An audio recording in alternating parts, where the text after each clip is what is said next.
మన ప్రభు అయిన యేసుక్రీస్తు నామములో మీ అందరికీ శుభములు తెలియచేయుచున్నాను.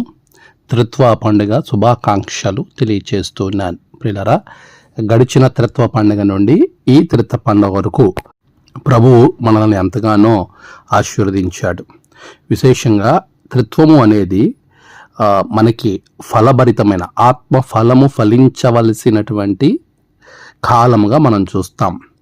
మనము లెంటులో ఆత్మీయ విత్తనము విత్తబడుతుంది. విత్తబడిన విత్తనము ఆత్మ ఫలము ఈ త్రిత్వ కాలంలో ఫలించాలి.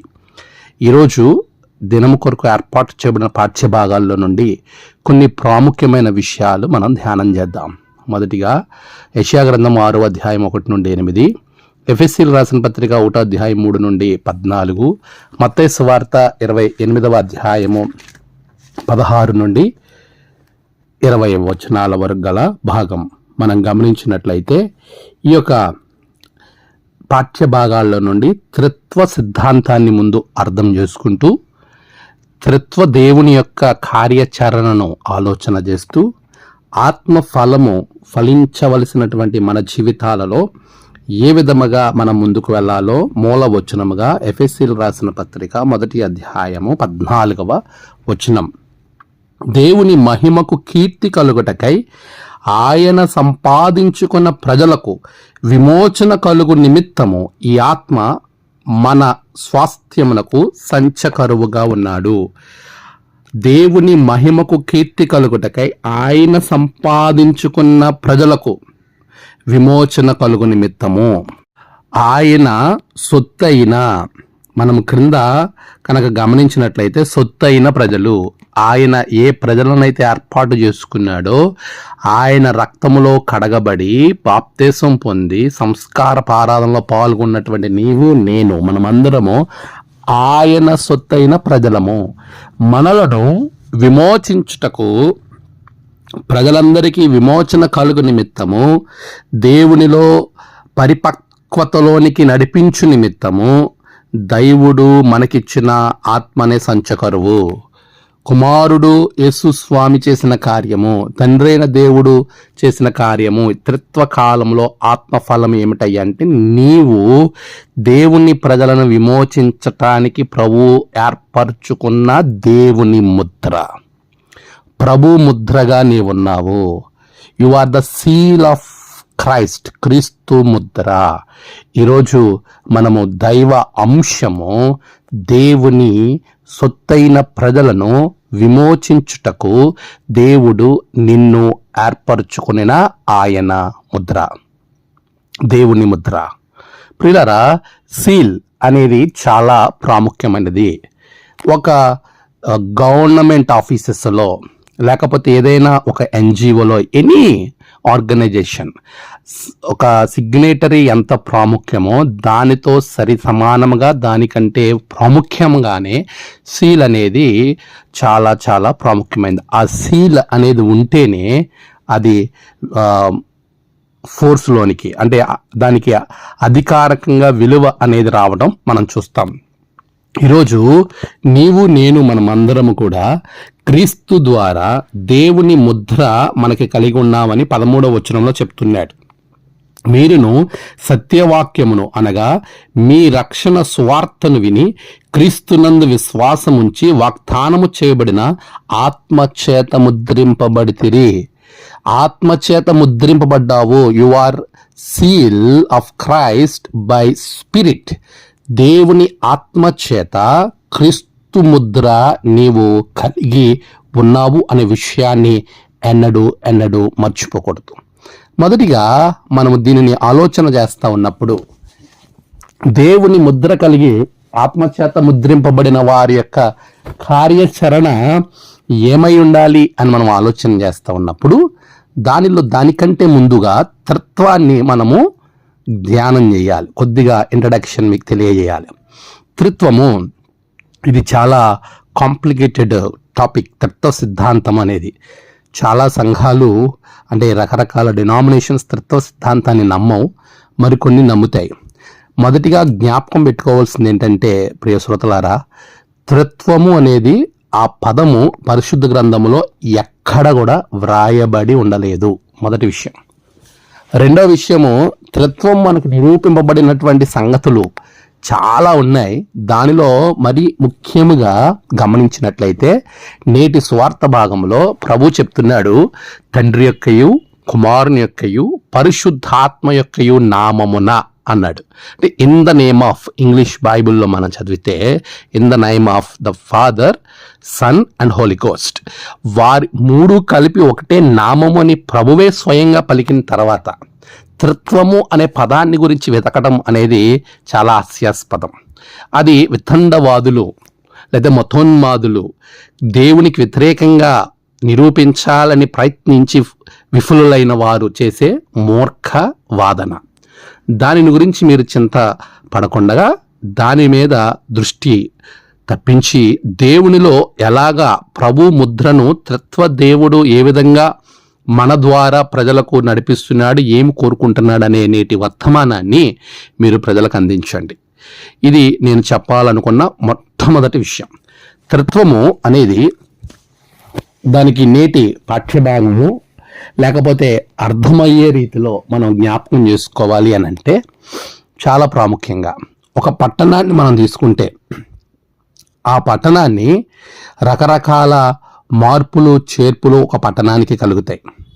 ఫర్ ఎగ్జాంపుల్ మద్రాస్, చెన్నై, తర్వాత మనం చూస్తూ ఉన్నప్పుడు బాంబే, ముంబై, తర్వాత కలకత్తా, కోల్కతా, రాజమండ్రి, రాజమహేంద్రవరం, ఇట్లా ప్రతి పట్టణము కూడా ఆయా శాఖలుగా మార్పు చెందుతూ అది రావడం జరిగింది. ఏలూరు, హేలాపురి, ఇంకా అనేక రకమైనటువంటి పరిస్థితులలో కాలానుగుణంగా నరసాపురం అనే పట్టణాన్ని కనుక మనం తీసుకుంటే అభినవభూతపురి అని ఆదిలో పిలిచేవారు. ఆ తదుపరి నరసింహపురి అని పిలవడం ప్రారంభించారు. ప్రస్తుతం నరసాపురం అని పిలుస్తూ ఉన్నారు. సో చూసారా, పాతకాలంలో ఒక పేరు, మధ్యకాలంలో ఒక పేరు, ప్రస్తుతం మరొక పేరు. దేవుడు మానవుని యొక్క విలువలను లేకపోతే మానవ జీవితానికి అవసరమైన స్థానంలో అవసరమైన సమయాన ఆ యొక్క రూపాన్న లేకపోతే ఆ స్వభావాన్ని, ఆ నేచర్ని ప్రభు మనకి కనబరుస్తూ వచ్చాడు. ఆదిలో దేవుడు తనే స్వయంగా జోక్యం చేసుకున్నాడు. తర్వాత తన కుమారుని పంపవలసి వచ్చింది. ఆయన ద్వారానే ఒక మానవుడు చేసిన పాపాన్ని తిరిగి మానవుని ద్వారానే, పరిశుద్ధ మానవుని ద్వారానే అది ప్రక్షాళన చెయ్యాలి కాబట్టి తన ఏక కుమారుని పంపించారు. ఆయన వెళ్ళి తండ్రి కుడిపార్శ్వమున కూర్చుండి ఆదరణకర్తను పంపించి ఆత్మదేవుడు మనలో వసిస్తూ మనల్ని ముద్రించినటువంటి ఘట్టాన్ని ప్రస్తుత కాలం మనం చూస్తూ ఉన్నాం. ఇది త్రిత్వం. త్రిత్వంలో మరి విశేషంగా మనం జ్ఞాపకం చేసుకోవాల్సింది, ఆత్మచేత ముద్రింపబడినటువంటి ఇప్పుడు నువ్వు ఏమి చేయాలి అంటే తండ్రి, కుమార, పరిశుద్ధాత్మ, తండ్రి, కుమార, పరిశుద్ధాత్మ ముగ్గురు కూడా ఒకే విషయాన్ని జ్ఞాపకం చేస్తున్నాడు. పాత నిబంధన పాఠ్యభాగం ప్రకారంగా తండ్రి ఒక వ్యక్తిని ఏర్పాటు చేసుకుని ఆయనకు ఉజ్జియా మృతి పొందిన దినమున ఆ సంవత్సరములో అప్పటి కాలానికి ప్రభువు యెషయా అనబడిన వ్యక్తికి దర్శనమిచ్చి ఆ సమయంలో 759వ సంవత్సరం BCE ఆనాటి నుండి హిజ్కియా వరకు అంటే 724 వరకు కూడా ఉజ్జియా ఆయన చనిపోయిన సమయాన్ని నుండి 759 తీసుకుంటే యోతాము, తర్వాత ఆహాబు, తర్వాత హిజ్కియా 727వ సంవత్సరం వరకు కూడా యూదా రాజులలో 10వ వాడిగా ఉన్నాడు. ఈయన 20 సంవత్సరాలు దేవుని వాక్యాన్ని అందించినటువంటి గొప్ప సేవకుడుగా ఉన్నాడు. దినవృత్తాంతాలు 2వ గ్రంథము 26వ అధ్యాయం మీరు చదివితే అక్కడ ఉజ్జియా దినములలో అనే సంగతి మనకు కనబడుతుంది. అటువంటి కాంప్లికేటెడ్ సిచ్యువేషన్స్లో అంటే దేవుని మందిరము యొక్క విలువ లేకుండా రాజే యాజకునిగా ప్రవర్తిస్తున్న దినాలలో ఆయన చనిపోయిన తర్వాత యోతాము అనే వ్యక్తి అసలు దేవాలయములోనికే ప్రవేశింపకుండా, దేవుని మందిర విషయాలు ఏమి ఆలోచించకుండా ఆహాబు మందిర తలుపులు మూయించినప్పుడు ఇటువంటి సందర్భాలలో హిజ్కియా ఆ ప్రజలకు కఠినమైన సూటైన దేవుని మాటలు ప్రకటించడానికి ఏర్పాటు చేయబడ్డాడు. ప్రజలు నాశనమవుతూ ఉన్నారు, వారిని విమోచించుటకు. ప్రజలు దేవునికి దూరంగా వెళ్ళిపోతూ ఉన్నారు, వారిని హెచ్చరించుటకు దేవుడు యెషయాని ఏర్పాటు చేసుకుని ఆయనకు ఒక దర్శనాన్ని, ముందు దేవుని దర్శనాన్ని ఇచ్చాడు. ఆ తదుపరి దైవ దర్శనము చూచిన యెషయా తన పాపములు దేవుని సన్నిధిలో ఒప్పుకొని ఇప్పుడు నేను ఏమి చేయాలి అనే సిద్ధపాటు ఆయనలో కలిగింది. వెంటనే ప్రభు, నా ప్రజలు నశిస్తున్నారు, నేను ఎవరిని పంపెదను? నా ప్రజలు నశించుచున్నటువంటి వారి మధ్యకి నేను ఎవరిని పంపెదను? నేను ఎవరిని పంపిదను? మా నిమిత్తము ఎవడు పోవునని. మా నిమిత్తం ఇక్కడ కూడా ప్రభు మాట్లాడుతున్నాడు. తండ్రి, కుమార, పరిశుద్ధాత్మ దేవుడు మాట్లాడుతున్నారు. తత్వం మాట్లాడుతుంది. మా నిమిత్తము ఎవరిని పంపిదను అంటే, వెంటనే యెషయా, తన పశ్చాత్తాపం పొందినటువంటి యెషయా, అపవిత్ర పదాలు తీసివేసుకుని దేవుని కొరకు సిద్ధపడినటువంటి యెషయా, నేనున్నాను, నన్ను పంపుము. Here I am, send me. పిల్లరా, దేవుని కొరకు, దేవుని కార్యం కొరకు త్రిత్వ దేవుని కార్యాచరణ ఎలా ఉంటుందంటే, మనల్ని ఆయన కొరకు పంపించే క్రమంలో ముందు మనల్ని సిద్ధపరుస్తాడు. మొట్టమొదటిగా నువ్వు దేవుని కొరకు వెళ్ళాలి అని అంటే, ఆత్మచేత ముద్రింపబడిన నీవు త్రిత్వ దేవుని కార్యాచరణలో పాలిభాగస్తుడిగా ఉండి ఆత్మఫలం ఫలించాలని అంటే ముందు నిన్ను నీవు సిద్ధపరచుకోవాలి. అపవిత్రమైన పెదవులు కలిగిన వాడు అపవిత్ర పెదవులు తీసేసుకుని బయలుదేరాడు. ఒకవేళ నీకు అపవిత్రమైన తలంపులు ఉన్నాయా, అపవిత్రమైన చూపు ఉందా, అపవిత్రమైన హృదయం ఉందా, అపవిత్రమైన చేతుల, అపవిత్రమైన కాళ్ళ, నీ నడినెత్తి మొదలుకున్న అరికాలు వరకు ఏ స్వభావము అపవిత్రమై ఉన్నదో దానిని ముందు దేవుని అగ్ని చేత కాల్చి నువ్వు సిద్ధపడినట్లయితే దేవుడు నిన్ను పంపడానికి సిద్ధంగా ఉన్నాడు. నేను వెళ్తాను అని చెప్పడం కాదు, ముందు మనం సిద్ధపడాలి. ఆ అపవిత్రమైనది యెషయా వలె తీసుకుంటే తండ్రి అయిన దేవుడు యెషయాని పంపినట్టు నిన్ను పంపి ఆశీర్వాదకరంగా ఉంచుతాడు. రెండవదిగా, కుమారుడైనటువంటి ప్రభువు తన ప్రజలను లేకపోతే తన శిష్యులను దేవుని సువార్తకు లేకపోతే అనేక ఆత్మలను రక్షించడానికి లోకంలోనికి పంపిన విధానాన్ని సువార్త పాఠ్య భాగంలో చూస్తాం. ఇక్కడ కూడా పంపిన విధానమే.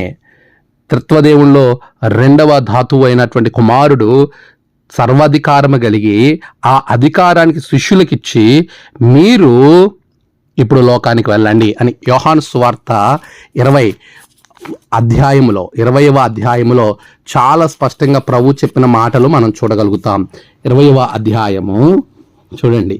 యోహాను సువార్త 20వ అధ్యాయము 19వ వచనం. ఆదివారం సాయంకాలమున శిష్యులు యూదులకు భయపడి తాము కూడి ఉన్న ఇంటి తలుపులు మూసుకొని ఉండగా యేసు వచ్చి మధ్యన నిలిచి, మీకు సమాధానము కలుగును గాక అని వారితో చెప్పి, ఆయన అలాగు చెప్పి వారికి తన చేతులను ప్రక్కను చూపగా శిష్యులు ప్రభువును చూచి సంతోషించరి. అప్పుడు యేసు మరలా, మీకు సమాధానం కలుగును గాక, తండ్రి నన్ను పంపిన ప్రకారము నేనును మిమ్మును పంపుచున్నానని వారితో చెప్పాను. ఆయన ఈ మాట చెప్పి వారి మీద ఊది, పరిశుద్ధాత్మను పొందుడి. మీరు ఎవరి పాపములు క్షమింతురో అవి వారికి క్షమింపబడును, ఎవరి పాపములు మీరు నిలిచి ఉండనిత్తురో అవి నిలిచి ఉండని వారితో చెప్పారు. ఇక్కడ కూడా యేసు ప్రభుల వారు పాప క్షమాపణ నిమిత్తము లేకపోతే విమోచించడానికి తన శిష్యులను పంపుటకు వారిని సిద్ధపరిచిన విధానాన్ని మనం చూస్తాం. తండ్రి నన్ను ఎలా పంపాడో అలా మిమ్మల్ని పంపుతున్నాను.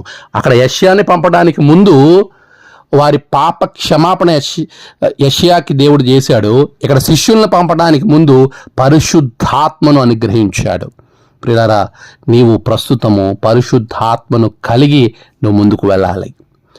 పాప క్షమాపణ కలిగిన తర్వాత బాప్తీసం పొందుకుని పరిశుద్ధాత్మను నువ్వు స్వీకరించి ఆ గొప్ప పరిశుద్ధాత్మతో నువ్వు కార్యాలు చేయగలగాలి. అపోస్తల కార్యాల గ్రంథంలో మనం చూస్తాము శిష్యులు ఎంతటి గొప్ప కార్యాలు పరిశుద్ధాత్మ ద్వారా వారు చేశారు అనేది మనం జ్ఞాపకం చేసుకుంటే అపోస్తల కార్యాల గ్రంథము 4వ అధ్యాయం చూడండి. అపోస్తల కార్యాల గ్రంథము 4వ అధ్యాయంలో ప్రభువు శిష్యులకు చేసినటువంటి అద్భుతమైనటువంటి కార్యాలు మనం ఇక్కడ చూస్తాం.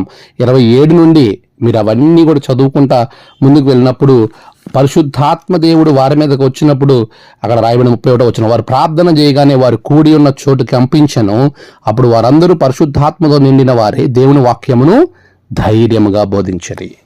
పరిశుద్ధాత్మ కలిగి మనం వాక్యాన్ని బోధించే వారంగా, వాక్యమును ముందుకు అందించే వారంగా ఉండాలి. అది రెండవ ఘట్టము కుమారుడైనటువంటి ప్రభు చెప్తున్నాడు. మూడవదిగా మనం చేయవలసింది, ఆత్మచేత ముద్రింపబడి దేవుని చేత ఎన్నుకోబడి కుమారుడి చేత పంపబడినటువంటి నీవు చేయవలసిన మూడవ కార్యము ఎఫెసీ పత్రిక 1వ అధ్యాయములో 3 నుండి 14 వచనాల భాగంలో ఇక్కడ చాలా స్పష్టంగా ప్రభు మాట్లాడుతూ ఉన్నాడు. క్రీస్తునందు విశ్వాసం ఉంచి వాగ్దానం చేయబడిన ఆత్మచేత ముద్రింపబడిదిరి. ఇది చాలా ప్రాముఖ్యమైనటువంటి విషయంగా మనకు కనబడతా ఉంది. ప్రియులరా, మనము పశ్చాత్తాపం పొంది బాప్తీసం తీసుకుని దేవుని పరిశుద్ధాత్మను పొందుకుని ఆయన విమోచన, తన ప్రజలను విమోచించటకు ఆత్మచేత ముద్రింపబడి ఆత్మను పొందుకున్న నీవు ఆ ఆత్మ యొక్క గొప్ప విశ్వాసాన్ని మనం కనబరుస్తూ ముందుకు వెళ్ళాలి. సమస్త కార్యాన్ని మనం అలా జరిగించాలి. దేవుని యొక్క కృపను పొందుకున్నటువంటి నీవు క్రీస్తునందు విశ్వాసం ఉంచి అలా చేయడము అనేది చాలా ప్రాముఖ్యం. ఇది మూడవ అత్యంత ప్రాముఖ్యమైనటువంటి కార్యం. త్రిత్వ సిద్ధాంతములో త్రిత్వదేవుని కార్యాచరణం అనేది మన ద్వారా ఎలా జరుగుతుందంటే, నీవు పశ్చాత్తాపడి పరిశుద్ధాత్మను పొందుకొని విశ్వాసముతో క్రీస్తు ముద్రను కలిగి ప్రజలను విమోచించటానికి నీవు ప్రభు కొరకు ముందుకు వెళ్ళాలి. అలా వెళ్ళడం ద్వారా అనేక ఆత్మలను రక్షిస్తావు, ఆత్మ ఫలాన్ని నువ్వు ఫలిస్తావు. ప్రియుడా, ఆత్మ వర్ధిల్లుచున్న ప్రకారం నువ్వు అన్ని విషయములలో వర్ధిల్లాలి అని ప్రభు చెప్తా ఉన్నాడు. మరి అలా వర్ధిల్లటానికి, దేవుని సన్నిధికి అనేక ఆత్మలను నువ్వు తీసుకుని రావటానికి మరి ప్రభు సన్నిధిలో సిద్ధంగా ఉన్నావా? నేనున్నాను, నన్ను పంపుము అని ఆ రోజు యెషయా చెప్పినట్టు, యేసుప్రభు పంపించినప్పుడు నేను వెళుతున్నామని 12 మంది వెళ్ళినట్టుగా, ఇదిగో ప్రభు చేత పట్టబడి ఆత్మచేత ముద్రింపబడి క్రీస్తు కొరకు అనేక ఆత్మను రక్షించిన అపోస్తలుడైన పౌలు ఆయన అంటున్నాడు, క్రీస్తు ముద్రలు నా యందు ఉన్నవి, కను ఎవడు నన్ను హింసింపవద్దు. అలా క్రీస్తు ముద్రలు కలిగిన పౌలు వలె నువ్వు ఉండి ప్రజలను విమోచించడానికి ఆయన సాధనంగా, ఆయన పాత్రగా, ఆయన ముద్రగా ఉండడానికి నువ్వు సిద్ధపడుతున్నావా? ప్రియులరా, నువ్వు ఆత్మఫలం ఫలించి అనేకులు ఫలించేలాగా సంఘ విస్తరణలో నీవు పాలిభాగస్తుడుగా ఉండాలి. అందుకే గ్రీన్ కలర్ వాడతాం మనం. అంటే అభివృద్ధికి సాదృశ్యం, ఫలించుటకు సాదృశ్యం. అలాంటి ఫలింపు ఆత్మ ద్వారా నీవు కలగాలని, దేవుడు నిన్ను ఒక పాత్రగా, దేవుని ముద్రగా వాడుకోవాలని కోరుకుంటూ ప్రభు రాజ్యవ్యాప్తిలో దేవుడు మిమ్మల్ని దీవించునుగాక. ఆమేన్. ప్రార్థన. సర్వోన్నతుడానికి వందనాలు. గడిచిన కాలం తోడుగున్నారు ప్రభువా. క్రీస్తు ముద్ర కడిగినటువంటి నీ బిడలు అనేకులను నీలో నడిపించుటకు బిడల మీద నీ ఆత్మ జ్ఞానము అనుగ్రహించండి. బిడలను ఆశీర్వదించండి, బలపరచండి. నీవే తోడుగా ఉండి అత్యధికమైన ఆశీర్వాదాలతో నింపి సంఘాన్ని విస్తరింపచేయమని క్రీస్తు పేరట అడిగి వేడుకొనుచున్నాము తండ్రి. ఆమేన్. తండ్రి, కుమార, పరిశుద్ధాత్మ త్రియేక దేవుని దీవెన మీకు తోడుగా ఉండి నడిపించును గాక. ఆమేన్.